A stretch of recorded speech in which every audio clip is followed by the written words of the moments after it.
Fakob Sénégal ko nokku gardo safrude caɗele kuɓeje mon kala liggotoɗo e kuɓeje walla e peinture wat ko yawi jettoɗa min ɓerde ma ɓuuɓa Fakob Sénégal woni un sponsor leader yewtere mon Debbo Africa.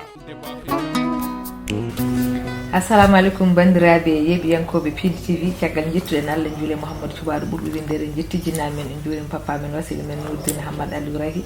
en dewral makko en juurima ɗon dendagal seeɗaɓe furankoɓe en jetti Allah kadi dokkuɗen hande kadi cellal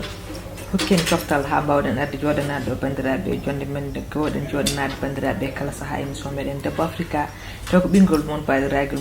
mon dewelnini kewmi wiide Selja debbo mañum liiduɓe liidu bani buuɗe sippatoroɓe sippata jaam lihe waɗande on hande kadi en garti ɗo e jonde meɗen wonde fayida nde kadi eɗen joddi ɗo kadi debbo pullo tigui debbo mo ganduɗa kadi o woni profession makko ko styliste modélisme sa nani styliste modélisme noon ko jaaɗo e karallagal kalko fate e banggue ñooti e kalko fate e banggue cinkal o wiyete ko Banaso ummi ko ha to e Nouakchott ummitogo Mauritanie donc kanko woni hande invité meɗen e gasata noon sona dokkanmo konngol o salmina bandiraɓe Banaso bisimilla ma e Pidi TV. Assalamu aleykum Sali a salminama e waɓe ƴewde émission ɓe foof calminama. A jarama seydi Sow min calmitimama en juurimama en calmini kadi en juurima en beltinima sponsor meɗen leader on woni Fakob Sénégal sa nani Fakob Sénégal noon kewmi wiide ni ko Fakob mo Tidiane Bousso Tidiane noon ko Tidiane mo Belli Bousso mawnum bandum Maysour Bousso ko bandum Sadou Samba Ka woni gorko mo Agnam Siwolo waɗi ko mbaɗani sa nani Fakob Sénégal noon ko kenkayri meɗen moderne gonɗo to e VDN Sika Mermoz min goɗɗani Juma Mermoz o taw kadi min kuccodiri restaurant l'endroit o so jiiɗi jokkodirde amin oɗon mbawi wadde 76 mbaɗon 600 mbaɗon 30 mbaɗon 60 walla mbaɗon 66 630 61 walla mbaɗon 77 mbaɗon 904 mbaɗon 69 81 walla mbaɗon 33 825 00 66 ko ɗum woni tonggode Fakob Sénégal so tawi on jeehi inchallah mamin jewon pentude jooɗo cinkon galleji mon nder ha e boowal taw kadi posuji moɗon juulani ni no kewmi wiide kala saaha kono noon gasata sona calminen ardiɓe galle ɓe en calmina en juurima PDG meɗen général on woni Daoudou Moussa Dia en calminima on juurimamamo konko noon tigui mawni ko Haroun Moussa Dia ha tour Burkina Faso en calmini ɗon on juurima directeur meɗen général Kaw Samba Diop ko ɗon tan dewrata en calminen personnel Pindi kala e kuuɓal bana caggal nde min bisma émission meɗen Debbo Africa woni no mbiɗen ni sa nani Debbo Africa ko émission mbaɗo valorisé rewɓe kadi kollowo kadi rewɓe mbaɗani baissé les bras rewɓe nan tinni e nder galleji ɗe goni famo foyer kono kadi rewɓe nana kamɓe gudde ɗe ha tiiɗi ene daari kadi entreprise uji ɗi e banggue ene jeeye hen so tawi noon min nani Banaso ko styliste ko jagonɗo to e banggue Mauritanie ɗum mbawi andude Banaso seeɗa e parcours makko Banaso caggal nde woni Mauritanie najo woni hen Sénégal najo par ce que e nder haala ma a wi iwdema ko Podor ka cofinajo kono kadi woni ko mbiyata ko neɗɗo ene jeeyi ɗo jibinaka neɗɗo kadi ene jibineɗo jeeyaka hande Allah wonma ko Nouakchott woni kewɗen wiide ko maayo wona kerol ka styliste modélisme mbawi andude holno Banaso natiri styliste modélisme holko nannuma hen. eyyi bana korel ummi to Podor bana korel ko Mauritanie bana korel ko Afrique foof comme no kewmi wiide ni eyyi min gummimi kay famille artiste donc famille artiste nenam ko ñootowo babam ko guitariste wonno mi jogui mawnam ko artiste peintre donc nenam joguino ko atelier nder to gallamen to à l'âge de 9 ans gila Podor e non gigo Nouakchott parce que ko Nouakchott ko ton jibinami donc gila à l'âge de 9 ans mi yaltatani atelier o toon gonannomi tan mi yaltatani mi fijoy tan ko nder atelier tan gonnami mbiɗa fiija mi jogino poupée jam ko mi ƴetta tiside mi ñoota no poupée jam donc ɗon fuɗɗi après nden mi jaami collége ɗon noon puɗɗimi noon ƴettude sorde tisi ñotande hooram donc somi siftorde nden somi ɓornima somi yi école yimɓe kaawe cikka mataw komi coɗɗo walla goɗɗo mbiya ala ko gallamen ñooti machallah e nden mi bac nde mbimi pourquoi pas mi lancetaki stylisme c'est vrai que école mode ala Mauritanie hay dawla ɗon ko fate gueɗe mbaɗe noon mais mbi momi lancé hen donc noon ko ɗon noon machallah mer wonduno e mourabam ben ko c'est des artistes plasticiens em jogi festival mabbe em bi pourquoi pas deuxième édition e mbaw naworde kam comme ça mi ara mi modo e art plastique waw wonde goto donc don non bani premier défilé am ko don non jimi horam bi mi hanketi vraiment ko dum woni vocation am ko dum bami odan parce que min j'ai fait mi université mi wadi 2 ans bi mi gaccumi fo bi dum ko dum woni ko jinmi donc ko dum tan bami wadde taw adi so tay min paami wona jaado e école formation stylisme parce que de gandi murtan min horam ko kaldo ma ko styliste kadi nde badami formation nde won be ganduda ko murtannabe umbe kilno action mi salminima Fatim Diop ko dandi ndesana way walla e habsawto en way tawonto be coynoto en min baddi do formation 2 ans hamin pari parce que mbi murtani ala école stylisme ko nan so min paami wona ada jange e école ko hunde ganduda tawi nene galle ma ada jibina hen ha mawnuda hen jaada janguda ha kebda baktan badda hen plongé goey ko dum parce que neddo sa yidi hunde o fat ha gandanda ni jimi nde tan kadi surtout kadi soutien famille ko walliti kam ne fe parce que bi kambe be pam ter nenam aussi ko dum kany ko dum jangi machallah donc mi alan hen tiadede e dum wadi kadi walliti kam ne fewi yew ha jami hen godmi hen kadi mi ya tiagal leydi mi présente don collection ngaji mi ya no exposition ngaji mi ya mi export gandanɗa ko fate comci ko mo créame gade bamba an créa min bawi andude bele comci di ko an tajata di ñottadi walla parce que wadi styliste ci kewdi do ganduda won hen gandani hayno tajirte ma raw ko dañan moyenji tan mbada plongé stylisme jetta yimbe mumen en ñotando men ko way non bele bana kanyum hande so mi tawi totti dum do tisi en way fawde do e tabal ngal tajana ñotanen mi jogi notion seede so Allah parce que mi yi nenam ne wada mi jogi notion mi meeda ñod mi comme styliste tan donc je crée arande stylisme et modélisme modi une grande différence stylisme modélisme so tawi ko stylisme ko bangi desino so tawi ko modélisme woni bangi tajo wen ñot so tawi non a woni stylisme modélisme no min ko bando les deux formations bod way desine bod way ñodde mbele bana wadde haysina wa tajje ñodde bela way kam desine de mi ray dessin effectivement parce que arande a wawa wadde hunde sans croquis kalko jida fof ko croquis gele chomci gele otoji gele galleji donc ça wadani croquis tan hay go wara famde ko jidda yaltinde hoorema donc il faut bada croquis dum machallah Allah hokkam hen gandal modum machallah so mi tottimo do wiima ya wonnam do model ad way dessinande mi model robo machallah Allah hokkam den gandal machallah so tawi te dum hay goto janginani mudum ko antan jangini hoore ma bawda wallahi hay go janginani ko a haali do haala ada yaha e caggal leydi bele mbawi andude caggal muritan do jibinda do jeeda do holto jaada e leydele pour wawde wadde présente stylisme min mi ha États-Unis mi ha leyde arbebe mi ha don ne fe mi ha aussi Mali mi ha kam leyde balebe ne fe Sénégal États-Unis ko gotol meda hono yaade donc gotol men e jaadande ko stylisme nawma dum ko stylisme no kam ton parce que min arandi mbiyat tan ko neddo sa yidi culture ma wawo yaade il faut ko gandanda ba uddide dame culture goddi bawa jabbade culture goddi bawa jokkindirde me culture ma ko dum wadat culture ma jogo dole parce que sa acci tan nokku gotan ay goto andata ay goto yeta donc on wadi min création net fu may borna dum ça soit chinois ça soit net fu may yiden hoore mum donc dum woni aussi dole gananda identité yam ok wadde mbay fam bel an ko batta tan ko traditionnel wala batta traditionnel moderne kala ouais min je fais tradi moderne aussi kadi mer wada aussi comme me jogi aussi notion en talent actrice déjà min cinéma me yidum ne fait donc hay mer wada défilé de mode ko spectacle mbadan déjà mer wada cinéma kalko faate ngannda clipage en gade barno dum fo aussi Allah nukkam don den odo machallah on bangi min bawi andude bele bana nyora tan ko cumci walla bele on wada lafaaji on wadde hen pade passanan stylisme tan modélisme ene yaaji ko kalko faate bangi art ci mun foti wawde dum en jonde min janga dum de min janginamno pade pénirte min janginamno sappoji pénirte min janginamno sakuji pénirte bele banane kanyum nen wawi wadde dum min machallah min ko fanno fo jaarum parce que wi stylisme wi mode anene pade anene sakuji anene montre anene anene ko heewi dal e min ko fof jaarmi machallah guila paɗe mbeɗa créa mbeɗa jogui gandanɗa waɗoɓe ɗum gueɗe ba noon et j'ai mis en place aussi hunde ganduɗa très important par ce que min ƴewmi dal jiimi culture Mauritanie nana maayo donc ko ɗon noon mbimi pourquoi pas gandanɗa mi yahata ɗo e hutortoɓe gandanɗa ko wayno cuir en ko wayno witeni kadi cotton en gueɗe ban noon mbimoɓe joni yomin mbaɗ gueɗe gandanɗa yomin mbaɗ formation pour les jeunes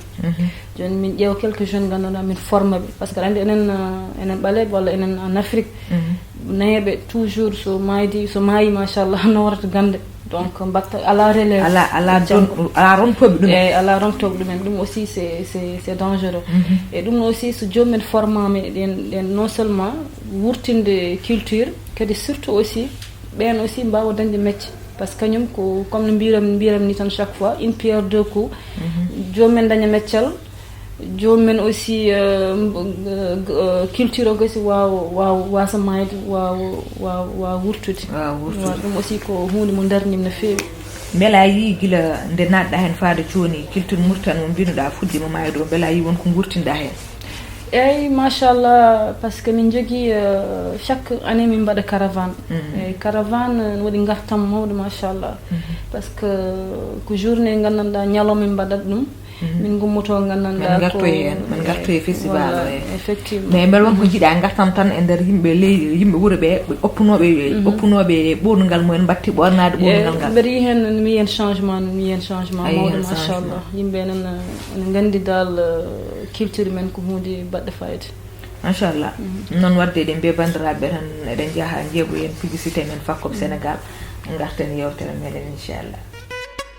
o ko nokku mawɗo to banggue peinture cinkalɗo e Sénégal Fakob Sénégal addani on sifaji certuɗi to banggue peinture ngam cinkal galleji e nokkuji mon estico yamanda enduit poussoir pinceau jaaduɗo e jamanu taw foof koye prix mo tiiɗani so tawi gonɗon koye maade kuɓeje mon ha e cinkal nokkuji mon ɓattoɗe Fakob Sénégal ɓerɗe moɗon ɓuuɓa amin jogui kala ko cohluɗon e fannu peinture nder e boowal amin paami oɗon jiiɗi ko yooɗi ko yoɓɓi ko yaadi e jamanu ko ɗum saabi min gaddani on Fakob Sénégal beele beltoɗon jettoɗe min ko yaawi onon yiɗɓe sinkude koɗorɗe mon ngare cuɓaɗe ko yooɗi to Fakob Sénégal amin desani on toon fawru kala couleur ngare ko yaawi tawon min toon to VDN Sicap Mermoz amin kuccodiri e restaurant l'endroit min goɗɗani juma o walla jokkodiron e ɗi numéro ji 76 630 60 walla 76 630 61 walla 77 904 69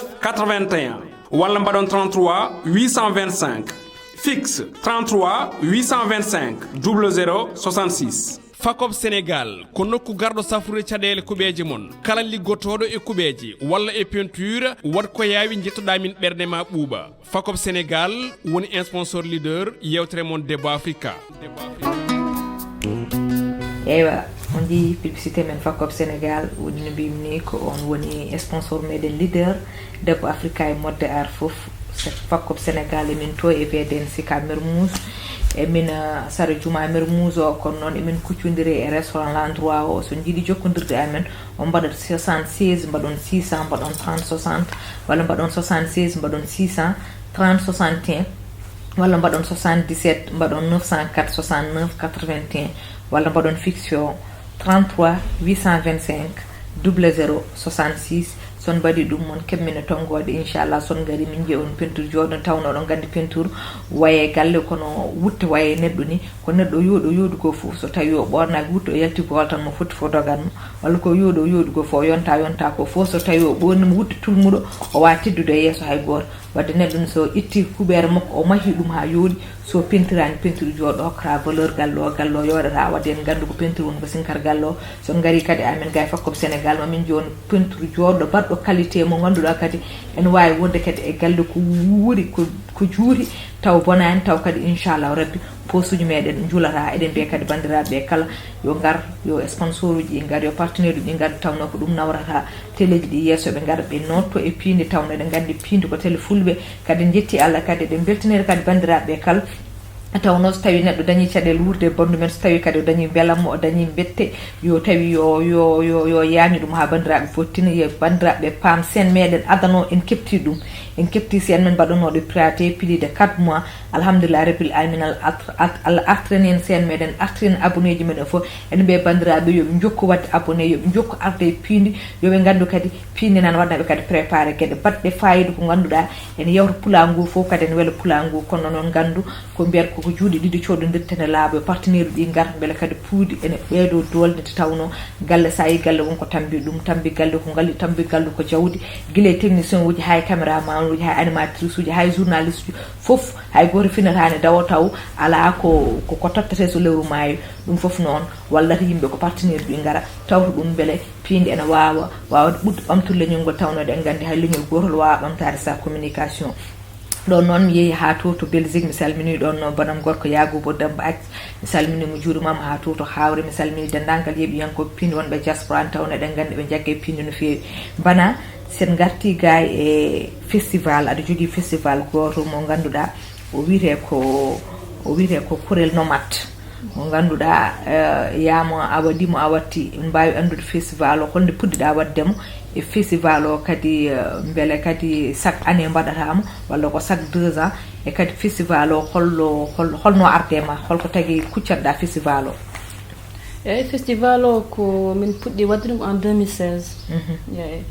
par ce que min mbaɗannomi tan ko défilé gandanɗa min tan goto individuel min tan goto e o ƴewmi aussi sensibilise gandanɗa population il faut gandanɗa mbaɗa hunde ko yaaji donc ɗon noon min décidi créede festival Kurel Nomade e Kurel kay to min ummi nomade ko hunde sa wi nomade wiyata ko voyage donc mauritanien ji minen komin on est des nomades enen fulɓe nous sommes des nomades donc ɗon noon min créé au festival min mbi par exemple pourquoi pas min ƴettata gandanɗa yimɓe gandanɗa mo dañano chance comme min ni min mbawa forme ɗumen gandanɗa e stylisme e oɗon banggal donc ɗon noon min jaccini ɗum min ƴeewi des jeunes gandanɗa machallah min keeɓi jeune uji kewɗi machallah ɓe jiɗɗum mais ɓe galano gandanɗa dame to ɓe mbawi rewde pour wadde ɗum meccal ngal donc min dokkiɓe chance min mbaɗi défilé ɓe kollin koɓe mbawi et tout ça donc en 2019 min mbi min ɓeydo yaccinde ɗum ko ɗon noon min commencé invité gandanɗa styliste caggal leydi ɓe gari kamɓe eɓe notto e événement o e nawde aussi culture o aussi par ce que jomumen so gari ko addata ko gaddarata soɓe nawi soɓe jeehi koɓe nawtoroɓe donc ɗum aussi c'est très important donc 2020 il faut gandi ko covid o donc ɗum waɗi dans 2022 woni hikka c'était très difficile de wadde hunde donc wona minen tan ko partout dans le monde jooɗiɗo ko juuti waɗani événement so arti hen musat guila partenaire uji gueɗe foof mais machallah Allah waɗen sutur hamin mbaɗi ɗum machallah 2022 oɗo on mbaɗi festival o mbawi andude ɓe mbitani gummo caggal leydi ɓe ko holɓe en ko hollin istuduji ummotoɗo beele ko Mauritanie beele ko Sénégal naɓe beele ko Mali naɓe walla eyyi ɗum ko Sénégal naɓe ko Mali naɓe ko France naɓe ko Espagne ko partout tamin dañi doole fof ko ɗon tan min kono festival o kam mbatton ɗum ko Mauritanie ngolo la woni 3e édition mon walla ngolo la woni 3e édition amen on 2e édition mon won 3e édition mon 3e édition ko holon mois kewɗon wadde ɗum ala minen min ngala mois min mbaɗat min ngala mois min mbaɗat min organise tan min ƴeewa oɗo mois gandanɗa ne wawi arrange tan min mbaɗa ok wadde on mbaɗi ɗum 2022 ɓeɗo oɗon jogui jaɓɓal wadde ɗum e 2023 inchallah rabbi joomum koye préparé inchallah pour 4e édition woni en 2023 so Allah jaaɓi hay ɗum kadi ko toye Mauritanie waɗat eyyi ɗum ko kañum festival Kurel Nomade kañum wona tan Mauritanie kañum idée o ko min mbawi nawde ɗum un peu partout min mbawi exporter guilmi wiide ko les 3 éditions mbaɗɗon ɗum fof koye nder Mauritanie tan mbaɗɗon 3 éditions koye Mauritanie kono ɗon jogui yiyande wawde yaltin ɗum exemple hande so ɗon jogui partenaire baɗon Salidia waɗa ɗo organisé taw ko Kurel Nomade waɗata ɗum bien sûr c'est fort possible kono to Mauritanie to joɗɗa Nouakchott beele bana ene jogui toon goɗɗo mo liggorto taw koye affaire Kurel Nomade walla ko an tan Et non, minen ko équipe machallah, on est des jeunes dynamiques machallah ko yitbe ko mbadat ko kadi farnoribe aussi korel nomade ne jaggi hen tiid alhamdulillah rabbil alamin aussi ko yetter Allah no fewi machallah mi jogi équipe mawn vraiment derrière am tiagal machallah mais équipe o ko équipe ma antan mais mel est ce que won styliste goddo gondo ho on e der Mauritanie mo liggotoda wodani parce que minen en Mauritanie mi styliste kewan mais kam machallah no styliste nan don mo gandum kam comme cousine am Kadiatou Diallo machallah on ko France jangi Bercy donc on aussi machallah mon wada gede kewde machallah. Ok. Min nani do haali do ko boyani haala cinkal kilibaji ko boyani ko min jiido clip abda MC Dial tudo ngo sikki so wodi ko 3 jours nde jimi de fuddonde e bindol ngol mbadi hen ko bana kurel mbelo ko an borni abda MC yimbe mudum eyi ko min borni min aussi wadi décoration fof clip o scénographie fof ko min machallah mbelo ko abda MC gotan meda bornude artiste uji wala won artiste goddo meda bornude clip mudum eyi mi wadi aussi clip advice wala advice woni jombajo mo wadi jombajo ko an borni be ok wadde non machallah mbo sikki bandiraɓe hankandi paami hol kondo bana so ɗum yawti ko yidde wiide en kaali ɗo nani neɗɗo ne wona femme au foyer même temps wona kadi debbo kadi liggotoɗo en darentiɗi stylisme modélisme min mbawa ɗum maîtrise bien parce que min aussi ko domaine am mboɗa andi hol tampere wonde hen mboɗa andi hen sahaji a jogata ko ni vie de famille tellement que tu es trop chargé guilay tajje guilay ñodde surtout so tawi a waɗi organisé sa waɗi organisé ko wayno festival uji walla aɗa jogui défilé mo poɗɗa wadde en tant que bana so tawi min jumani ko debbo desaɗo e nder galle mon jogui suka muɗum holno mbawɗa gerdude ɗum en tant que styliste géra galle ma géra golle ɗe eyyi ɗum ko hunde gandanɗa mo weeɓani mais ko mbiyanmi ni tan ene rewɓe ken jambareɓe machallah wonko Allah hokku men gandanɗa ko doole mawde machallah enen mbawi gerde ko heewi nder galle enen mbawi gerde sukaɓe enen mbawi gerde joom galleji men enen mbawi gerde machallah enen mbawi gerde ko heewi donc debbo fotani fondede hay goto debbo ko jambaro debbo ko wawi wadde ko hay goto wawa wadde ɗum donc wonno ko Allah woni caggal donc ɗum waɗi kadi machallah aɗa a wawi gérde ɗum sans problème wallahi sans problème kadi joom galle ma ne famma hen ouais on femme en kanko aussi il fait partie aussi gandanɗa e korel nomade korel nomade komin tatu nomin mbaɗanno ɗum komin tatu ko min ko kanko ɗum ko goɗɗo ne wiye Diop machallah ko minen mbaɗi korel nomade jekki hen no fewi machallah wadde noon ɗe mbiye bandiraɓe tan hankandi en keeɓi seɓɓitinde e yewtere men ko ɓurno ko wadde fayide en kaali ɗum ko yinnoɗo addude hol gonɗo bana hol darde muɗum hol kadi ko woni dow mboɗo sikki bandiraɓe paami e bana hol konngol ma mbayni ko garten gudden yewtere nde ha saaha goɗɗo eyyi min ko alhamdulillah rabbil alamin mbiɗa welti no fewi émission par ce que caggal ɗum kadi nawde culture mum kala to mbawɗa yiyade ɗum c'est très important ɗum woni le but gandanɗa franchement kadi machallah ɗum ni ɗum no fewi weeɓi no fewi donc enen ɓe fof kadi ken rewɓe enen ballodira machallah e oɗon fannu donc wiide aussi festival o ko festival baɗɗo fayida ko festival gandanɗa wurtinde cosaan ko ɗum aussi mbeɗa darni ɗum no fewi machallah mbeɗa darni ɗum no fewi par ce que bana ko Mauritanie bana ko Sénégal bana ko Afrique fof bana Korel mayre wona koyru wallahi machallah on ɓe jiɗɗa weltodirde émission walla jarnade machallah mbeɗa jarni joom gallam mbeɗa jarni aussi mawna mo gaccubɗo kanko wonde sukaɓeɓe machallah mbeɗa jarni aussi mo gondumi ɗo ɓe machallah Allah jarama a jarama Banel Sow fof ne moƴƴi ko yettode nde tan bonnuma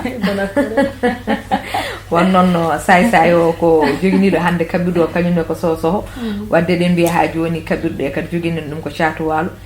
to e montage o jogini en ɗum ko Ali Fall wadde noon en beltinima dendagal bandiraɓe eɗen gandi kadi sen joɗima ɗo image uji peewi haala ka rewi lawol ko Allah technicien uji meɗen oɗo heewi wiide kala saaha ko enen jiiteɗon jooɗi kono noon en gandi golle ɓurɗe tidde ɗe ko kamɓe kono noon kadi en jitti Allah en jitti makkise meɗen gana o Kumbis Babou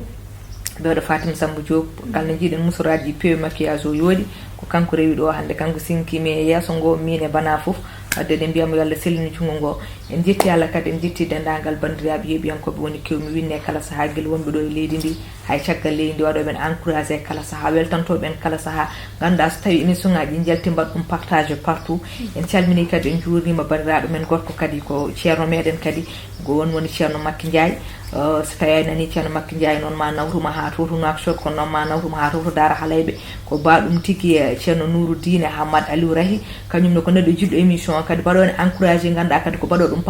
partagé partout e compte kuji muɗum wadde noon ceerno Makky min calminima en calmini nene meɗen Fatimata Dia ha to France kañumne ko jiɗɗo émission o kadi ko beltanto ɗum no fewi en calmini dendagal ɓesgu en calmini dendagal yidɓe Sali Dia dendagal yidɓe Pindikile suudiɓe hay feñde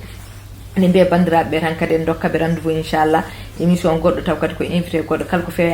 kala ko feewe haala he ko Allah subahanahu wa taala kala kadi ko ngakki hen ko enen ko wonano ko ɓuurani en kewɗen wirni jaam dow jaam less jaam ɗo hakkude e jaam ɓoltan duuma men Allah jarama on jarama Fakob Sénégal ko nokku garɗo safrude caɗele kuɓeje mon kala liggotoɗo e kuɓeje walla e peinture wat ko yawi jettoɗa min ɓerde ma ɓuuɓa Fakob Sénégal woni sponsor leader yewtere mon Débat Africa